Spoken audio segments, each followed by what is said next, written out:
Hello, welcome once again to Drinking with Comics Presents New Comic Book Day and a Beer. I'm Sean, and light pull today. I'm really just doing this episode because I have a beer I wanted to feature, and I cannot wait to drink it. I got back from Chicago 2 days ago, and for the first time in a very long time, I went to the Goose Island Tap Room. There's one at the Salt Shed, which is a new music venue. I haven't been there yet. And then there's the Tap Room on Fulton on actual Goose Island. And it's one of the few places where Honker's Ale is still on draft.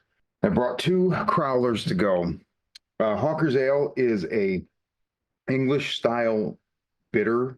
If you know Fuller's London Pride, that's probably the other most popular. It's not a kind of beer that you see a lot in the United States, which is a travesty because I fucking love them.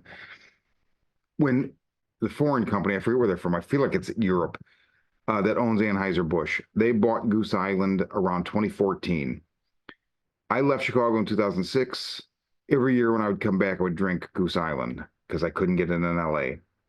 Once InBev bought Goose Island, within like 6 months, they really ramped up distribution. And in LA, I could find every variety, including Honker's Ale. So I got spoiled for a while. At some point, I really feel like they pulled back. And like the last couple of years, I mean, all you see is 312, either the yellow, which is the wheat beer, which is delicious, or the green, which is the IPA, which is also delicious, but I prefer the yellow one. They make Goose Island makes so many great beers. This though, Honker's Ale is always going to be my favorite. It is the first craft beer I ever loved. It taught me beer didn't have to be Rolling Rock.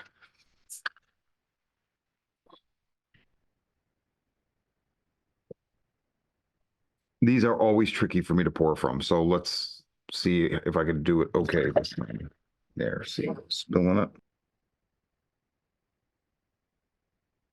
Now it's funny, there's a particular taste that Honker's Ale always had. As a bartender for 5 years in Chicago, we had Honkers on draft.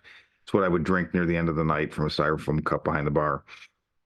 Always buy it in bottles. It was really before cans came back. Um, I don't taste that when I drink it now. And I don't know if it's because my palate has changed or I don't think they've changed the beer. So I guess it's the palate.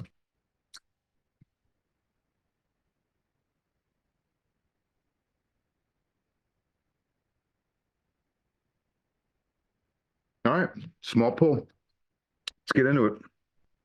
The Six Fingers, Dan Waters, Sumit Kumar, Lee Lowridge, Aditya Bidikar, Tom Muller.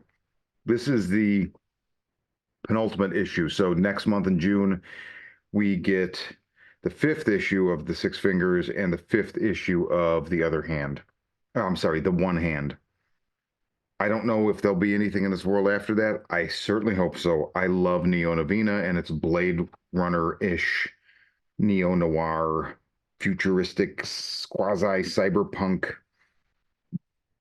This is fantastic for something that started out being a sci-fi story about a serial killer and the cop chasing him. You knew that there was going to be a bigger picture, but they've teased some things now in this and the previous issue of The One Hand where it looks like a really high concept idea is hiding in here about to strike to be revealed. So really digging this, loving this cover. So interesting, so thought-provoking, visually stunning, just absolutely love it. Rise of the Powers of X5. Next week, June 5th, is X-Men 35. Then the Krakoa era is done. I'm out. I'm not going to shit talk this book. It was actually a lot better than I expected it to be perfectly honest.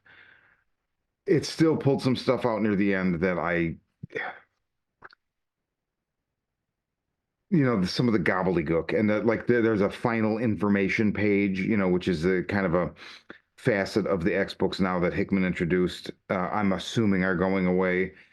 But I feel like Hickman's were very concise, or if they were robust, at least I could follow them. I didn't even really try to follow this so much.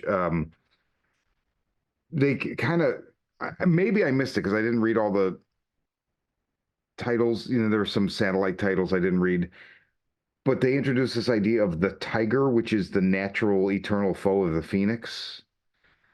So I don't know. We did this thing here last month in one of these books where like it turned out that the Phoenix began as a result of this story. So they're playing with like a time loop thing. I just thought that was just so fucking stupid.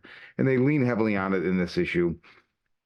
And like I said, I didn't hate reading this. Like I've hated almost every other issue of Rise and some of the other books I'm reading.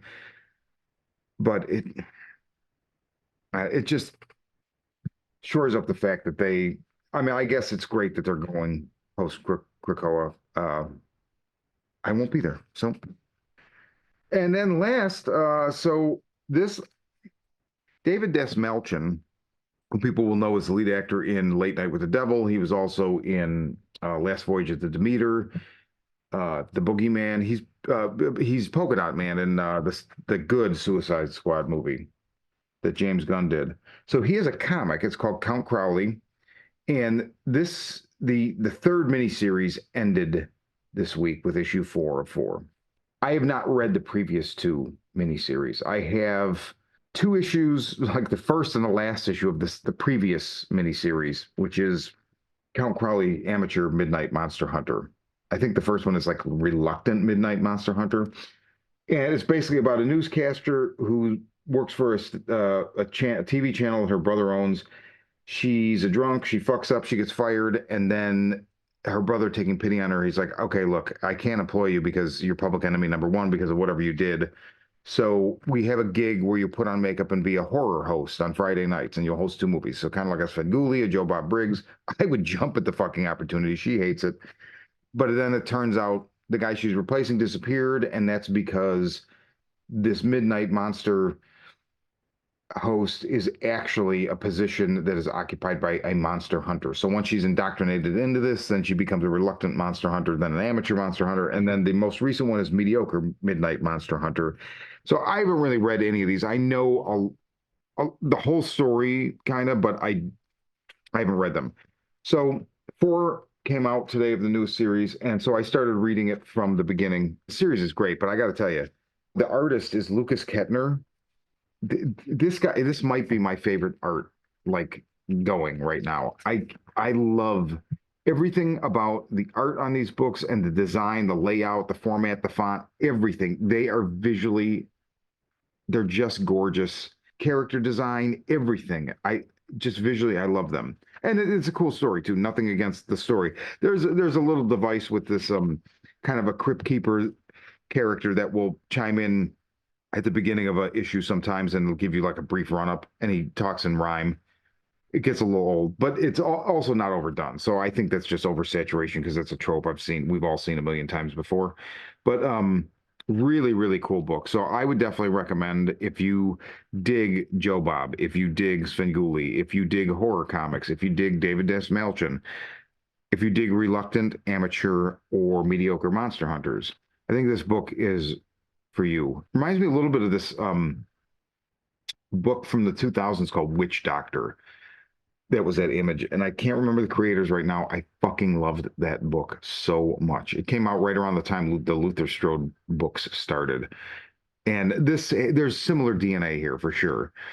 Kind of a soft grindhouse component, but yeah. So that's the pull. Also got a comp copy of DC Connect and Marvel previews, and literally nothing that interests me whatsoever. So I'll just go back to enjoying my Honker's Ale. Until next time, cheers.